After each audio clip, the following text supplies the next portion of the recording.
प्रिय साथियों, नमस्ते। बहुत बहुत आशीर्वाद। कैसे हैं आप लोग? साथियों, आज हम आप लोगों से बात करेंगे। एक भक्त हैं, थोड़े से अधूरे भक्त हम कहेंगे उनको कि अधूरे भक्त हैं। चैनल पर कभी कभी आते हैं और कई बार उन्होंने कमेंट्स किया और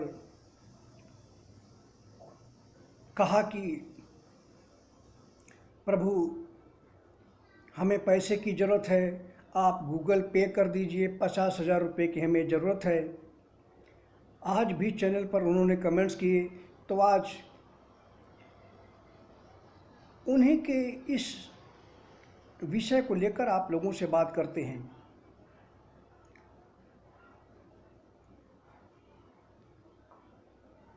कई बार वो कमेंट्स कर चुके हैं, कई महीने से करते हैं, मुझे 50,000 रुपये की ज़रूरत है, गूगल पे कर दीजिए। तो हमने उन्हें कुछ जवाब दिए।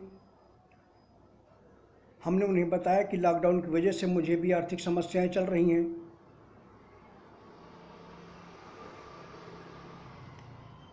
उनका कहना है कि आप परमात्मा हैं, आप ज्ञान का सागर हैं, आपके पास धन की कमी कैसे हो सकती है।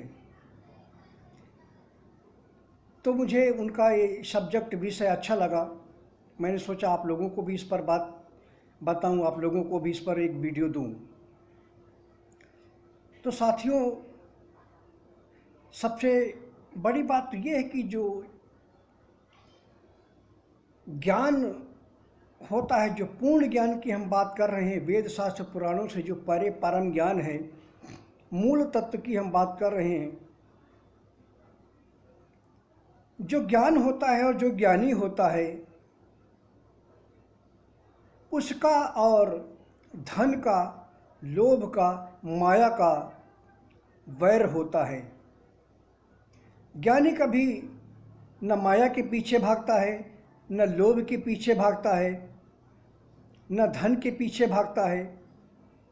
ज्ञानी तो हमेशा इन सब से परे होता है। ज्ञानी को बस उतनी ही धन की आवश्यकता होती है जितनी कि उसके शरीर के निर्वहन के लिए जरूरी है। इसके सिवा ज्ञानी को किसी चीज़ की कामना नहीं होती। ज्ञानी के सारे कर्म मानव मात्र के कल्याण के लिए होते हैं। वो सिर्फ अपना कर्तव्य कर्म करते हैं। और जो ज्ञानी होता है, जो ज्ञान होता है, जो ज्ञान स्वरूप मेरा जो रूप है, जो परम ज्ञान है, इस परम ज्ञान की लक्ष्मी दासी होती हैं। परम ज्ञानी के हृदय में लक्ष्मी अनासक्त भाव से निवास करती हैं और धन लक्ष्मी परम ज्ञानी के चरणों में निवास करती हैं। तो धन लक्ष्मी, ऐश्वर्य लक्ष्मी, वैभव लक्ष्मी ये सब हमारे साथ निवास तो करती हैं, लेकिन इनका स्थान हमारे चरणों में ही है। ये हमारे चरण दबाती हैं, हमारे साथ रहती हैं, पति की प्रिया हैं। परंतु ये धन, ऐश्वर्य, वैभव ये सब माया के ही प्रारूप हैं, ये सब माया के ही रूप हैं। इसलिए ये माया जो है ना, ये मेरे चरणों में ही निवास करती है। और जो ज्ञानी होता है, जो मूल तत्व को जानता है, परम तत्व को जानता है, जो ब्रह्म तत्व है, परम एकाकार है, परम निराकार है, जो परम शून्य है, वो धन के पीछे कभी नहीं भागता। उसके लिए धन नाम की कोई चीज़ नहीं होती है। वो तो धन को बहुत ही तुच्छ मानता है। तो इसलिए मेरे लिए धन कोई मायने ही नहीं रखता। मेरे लिए धन, ऐश्वर्य, वैभव ये सब मेरे चरणों में निवास करते हैं, क्योंकि मैं पूर्ण रूप से कामनाओं से रहित हूँ। और जो भी मैं धन वगैरह थोड़ा सा एकत्र करता हूँ वो समाज कल्याण में और इन देवी देवताओं को भोजन कराने में ही लगा देता हूँ। तो मेरे पास धन बचता ही नहीं है, इसलिए मुझे भी बहुत सारी समस्याएं होती हैं।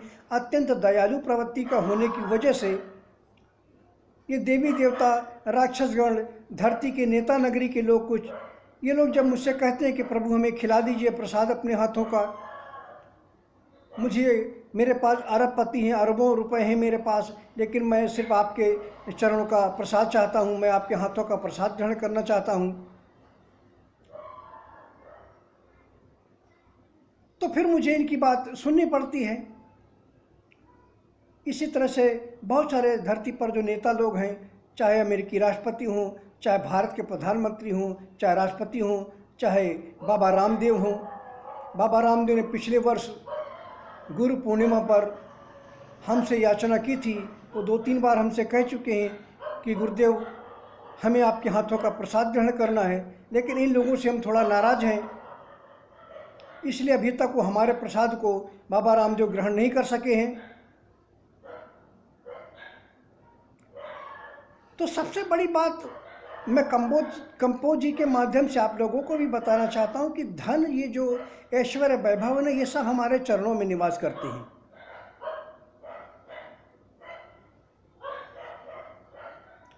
जो मेरी लक्ष्मी है परम प्रिया ना, वो मेरे चरणों को दबाती है, मेरे चरणों में निवास करती हैं। अब वो मेरी अर्धांगिनी है तो कई बार वो नाराज़ भी हो जाती हैं, निराश भी हो जाती हैं। जैसे कि जब मैं योग निद्रा में था और मेरी परम प्रिय लक्ष्मी चरण दबा रही थी मेरे विष्णु लोक में, वैकुंठ में, और उस समय हमारे परम प्रिय महर्षि भृगु परीक्षा ले रहे थे कि आखिर इस ब्रह्मांड में तीनों देवताओं में, तीनों परम देवों में ऐसा कौन है जो यज्ञ का अधिष्ठाता है, यज्ञ का अधिपति है। समस्त जो हम यज्ञ करते हैं उनका मूल कारक, उनका अधिपति कौन हो सकता है। इस बात की परीक्षा लेने के लिए वो पहले शिव के पास गए तो शिव में तामसिक गुण पाया गया, उनके अंदर अहंकार पाया गया, क्रोध पाया गया। तो महर्षि भृगु ने उनको छोड़कर आगे बढ़े और ब्रह्मा जी के पास पहुँचे।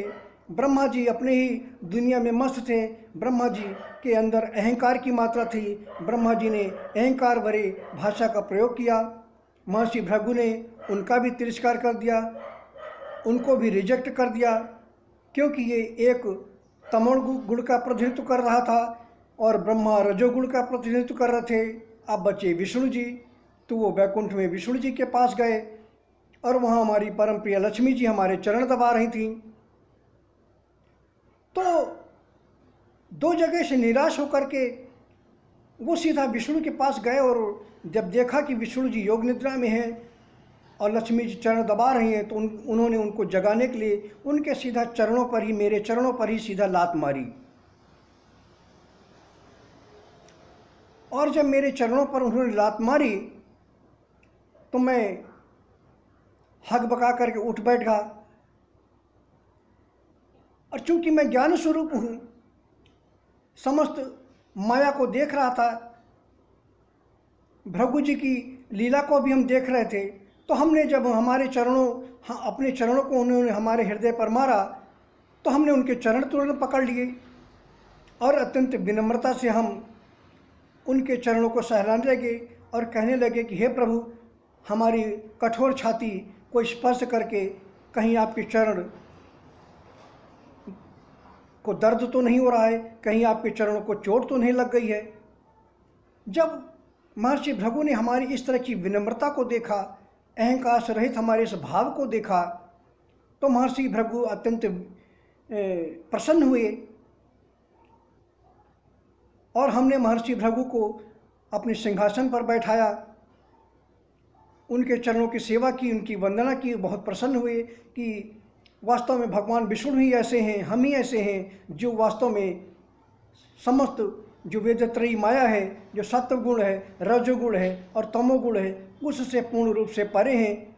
इसलिए महर्षि भृगु ने ये फैसला किया कि समस्त चराचर जगत में जो भी यज्ञ के माध्यम से जो अनुष्ठान होते हैं उन सब के अधिपति भगवान विष्णु होंगे, क्योंकि भगवान विष्णु ही ऐसे हैं जो तमोगुण, रजोगुण और सत्वगुण इन तीनों से परे हैं और ज्ञान स्वरूप हैं, अहंकार से पूर्ण रूप से रहित हैं। इसलिए उन्होंने मेरे ही इस रूप को, मुझे ही समस्त यज्ञों का अधिपति अधिष्ठाता घोषित कर दिया। परंतु जो हमारी लक्ष्मी थी परम प्रिय, वो हमारे चरण दबा रही थी। जब महर्षि भृगु ने मेरे सीने पर लात मारी, अपने चरणों का प्रहार किया, तो लक्ष्मी जी को बड़ा बुरा लगा, क्योंकि वामांग भाग में हमारे हृदय में लक्ष्मी जी निवास करती हैं। और इससे लक्ष्मी जी को बड़ा बुरा लगा और उनको लगा कि भृगु जी ने हमारा अपमान कर दिया है, क्योंकि हम वामांग भाग में हृदय में निवास करते हैं। तो जब तक महर्षि भृगु थे तब तक तो उन्होंने कुछ नहीं कहा, लेकिन जब महर्षि भृगु वहाँ से चले गए तब उन्होंने हमसे बड़ी निराशा जताई और उन्होंने कहा कि आपने महर्षि भृगु को दंडित करने की बजाय आपने उनके चरणों को दबाया, आप उनकी प्रशंसा करते रहे, आप उनकी याचना करते रहे। चूँकि लक्ष्मी है, वो हमारी लीला को, हमारी माया को समझ नहीं पाई, क्योंकि वह भी प्रकृति स्वरूपा है। तो ये जानकर कि भगवान विष्णु हमसे प्रेम नहीं करते, अगर हमसे प्रेम करते होते तो लक्ष्मी हमारी जो हम हैं उनके वामांग भाग में निवास करती हैं, हृदय में निवास करती हैं। और अगर हमसे प्रेम करते हमारे पति परमेश्वर तो निश्चय ही महर्षि भृगु को बिगड़ते, उन पर नाराज होते। तो नाराज होने की बजाय उनकी प्रशंसा करने लगे, उनके चरण दबाने लगे। तो इनसे उन्हें, इस बात से उन्हें काफ़ी निराशा हुई और उन्होंने हमारा बहिष्कार कर दिया। हमें त्याग कर, वैकुंठ को त्याग कर वो पृथ्वी पर चली आईं। इससे समस्त लोगों में हाहाकार मच गया। सृष्टि के संचालन में बाधाएं आने लगीं, क्योंकि लक्ष्मी, यश, कीर्ति इन सब की भी अधिपति हैं। तो जब इस लक्ष्मी हमारे लोक को, वैकुंठ को छोड़ दिया, अपने लोक को, तो वहाँ ऐश्वर्य, कीर्ति, वैभव ये सब वहाँ से नगण्य हो गए। वहाँ की जो कांति थी, जो वहाँ का सौंदर्य था, वो सब खो गया। ये सब देख करके भगवान विष्णु, मैं भी वहाँ पृथ्वी को वैकुंठ को छोड़कर पृथ्वी पर चला आया और एक जमीन के नीचे, जमीन पर लेटकर, जमीन पर रहकर ही वहीं मैं बाल रूप में निवास करने लगा। जब लक्ष्मी ने ये देखा तो लक्ष्मी जी ने एक गाय का रूप धारण कर, एक गाय को भेजकर लक्ष्मी जी ने अपना दुग्ध पान मेरे उस विष्णु रूप को कराने लगी, जिससे कि मुझे भूख न लगे, प्यास न लगे।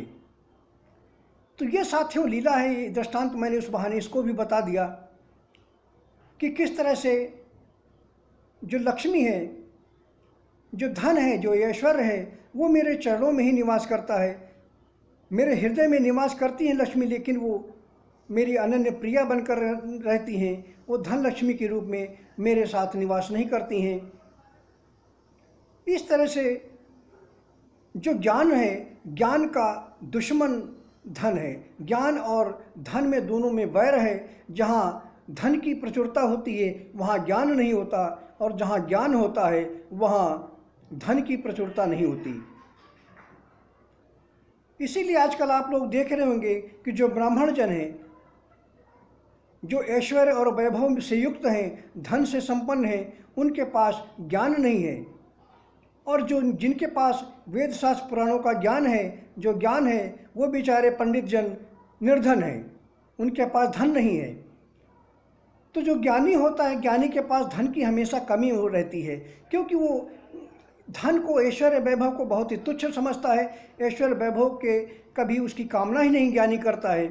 इसीलिए मेरे जीवन में भी धन की बहुत ज़्यादा कमी है। जो धन मेरे पास आता भी है उसको मैं अत्यंत दयालु प्रवृत्ति का होने की वजह से मैं चराचर जगत में बांट देता हूँ, अपने पास रखता नहीं।